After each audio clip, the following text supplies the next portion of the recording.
కే కేంద్ర ప్రభుత్వం ప్రతిపాదించిన హాఫ్ సీట్లు పెంపు అన్న దానికి అనుగుణంగా బిల్లే కరెక్టు.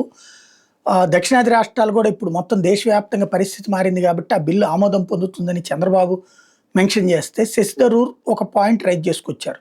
బాబు గారిని డైరెక్ట్‌గా టార్గెట్ చేస్తూ.